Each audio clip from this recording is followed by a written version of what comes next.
আজ আমাদের আলোচ্য বিষয় ক্লাস 7 গণিত। কোষে দেখি 1.2 দাগ নাম্বার 1। 2 টাকার 12 পূর্ণ 1/2% কত পয়সা দেখি। 2 টাকার 12 পূর্ণ 1/2%। দেখো আমাদের উত্তরে চেয়েছে পয়সায়, তাই আমাদের 2 টাকাকে পয়সায় নিতে হবে। 2 টাকাকে পয়সায় নিলে হবে 200 পয়সা। এবার আমরা এই মিশ্র ভগ্নাংশকে অপ্রকৃত ভগ্নাংশে প্রকাশ করব। 12 দুগুণে 24, 24-এর সাথে 1 যোগ 24 আর 1 25, 25/2%। এবার আমরা এই পার্সেন্টেজের চিহ্নকে তুলব। পার্সেন্টেজের চিহ্নকে তুলতে গেলে কত দিয়ে ভাগ করতে হবে? 100 দিয়ে ভাগ করতে হবে। এবার আমরা কাটাকাটি করব। 100 দিয়ে 200কে কাটবে। 100 200-এর মধ্যে 2 বার যায়, এই 2 আর এই 2 তে কেটে যাবে, পড়ে থাকবে 25, 25 পয়সা। 2 টাকার 12 পূর্ণ 1/2% হলো 25 পয়সা। উত্তর হবে 25 পয়সা। দাগ নাম্বার 2। 840 গ্রামের 30% কত গ্রাম দেখি। 840 গ্রামের 30%। আমরা প্রথমে এই পার্সেন্টেজের চিহ্নকে তুলব, তারপরে কাটাকাটি করব। পার্সেন্টেজের চিহ্নকে তুলতে গেলে কত দিয়ে ভাগ করতে হয়? 100 দিয়ে ভাগ করতে হয়। এবার আমরা কাটাকাটি করব। এই শূন্য এই শূন্য এই শূন্য এই শূন্য কেটে গেল। এবার আমরা উপরে উপরে গুণ করে দেব। উপরে 84-র সাথে 3 গুণ করলে হবে 252 গ্রাম।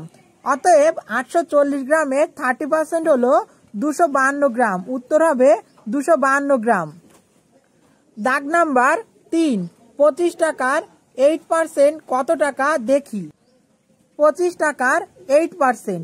আমরা প্রথমে এই পার্সেন্টেজের চিহ্নকে তুলব। পার্সেন্টেজের চিহ্ন তুলতে গেলে কত দিয়ে ভাগ করতে হবে?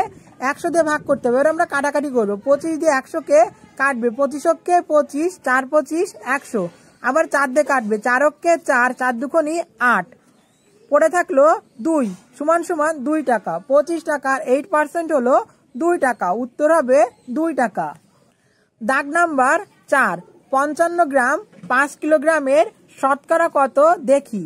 দেখো এই অঙ্কটা করতে গেলে আমাদের প্রথমে এই দুটোকেই একই এককে প্রকাশ করতে হবে। এখানে আছে 55 গ্রাম, এখানে আছে 5 কিলোগ্রাম। 5 কিলোগ্রামকে গ্রামে প্রকাশ করলে হবে 5000 গ্রাম। এবার দেখো যার সাপেক্ষে বলবে সে নিচে বসবে আর অন্যটা উপরে বসবে। বলেছে 55 গ্রাম 5 কিলোগ্রামের শতকরা কত, তার মানে 55 গ্রাম উপরে বসবে, 5 কিলোগ্রাম বা 5000 গ্রাম নিচে বসবে। যেহেতু শতকরায় প্রকাশ করতে বলেছে তাই আমরা 100 দিয়ে গুণ করব। যখনই আমরা 100 দিয়ে গুণ করব তখনই পার্সেন্টেজের চিহ্ন আসবে। এবার আমরা কাটাকাটি করব। এই শূন্য এই শূন্য এই শূন্য এই শূন্য, আবার 5 দিয়ে কাটবে, 5 10কে 50, 5 11 55, আর কাটাকাটি যাবে না, 11/10। যেহেতু উপরের সংখ্যাটি বড় নিচের সংখ্যাটি ছোট, তাই আমাদেরকে এই ভগ্নাংশটি মিশ্র ভগ্নাংশে প্রকাশ করতে হবে। 10 11-এর ভিতর একবার যায়, 10কে 10, 11 থেকে 10 বিয়োগ করলে হয় 1। অতএব উত্তর হবে 1 পূর্ণ 1/10%। দাগ নাম্বার 5। 1.25 টাকা 5 টাকার শতকরা কত দেখি। দেখো যার সাপেক্ষে বলবে তাকে আমরা নিচে বসাবো। যেহেতু 5 টাকার সাপেক্ষে বলেছে তাই 5 টাকা নিচে বসবে আর 1.25 উপরে বসবে।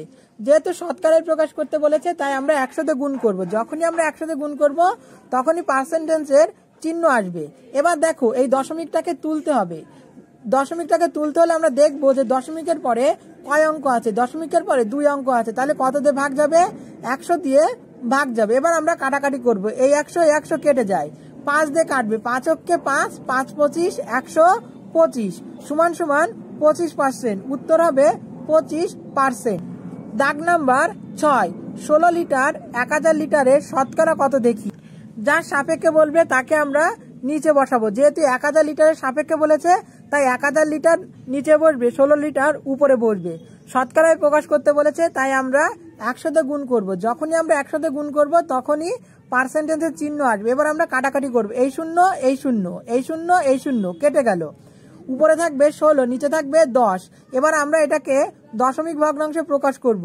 16/10কে দশমিক ভগ্নাংশে প্রকাশ করলে হয় 1.6%। উত্তর হবে 1.6%। দাগ নাম্বার 2। একটি বাড়ির 1/5 অংশ রং করা হয়েছে। বাড়িটির শতকরা কত রং করা বাকি আছে হিসাব করি।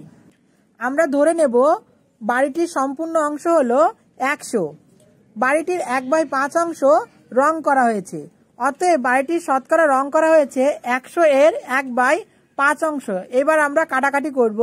5 দিয়ে কাটবে, 5 অক্ষে 5, 5 20, 100 সমান সমান 20 অংশে। অতএব বাড়িটির শতকরা রং করা হয়েছে 20 অংশে। এবার যদি আমরা সম্পূর্ণ অংশ অর্থাৎ 100 থেকে এই 20কে বাদ দিই, তাহলে আমরা পেয়ে যাব বাড়িটির শতকরা কত অংশ রং করতে বাকি আছে। অতএব বাড়িটির শতকরা রং করা বাকি আছে 100 বিয়োগ 20 সমান সমান 20 অংশে। উত্তর 20 অংশে। এই ভিডিওতে এই পর্যন্তই। পরের ভিডিওতে আমরা এর পরের দাগের অঙ্কগুলো করব, অর্থাৎ 3 দাগ থেকে অঙ্ক করা শুরু করব।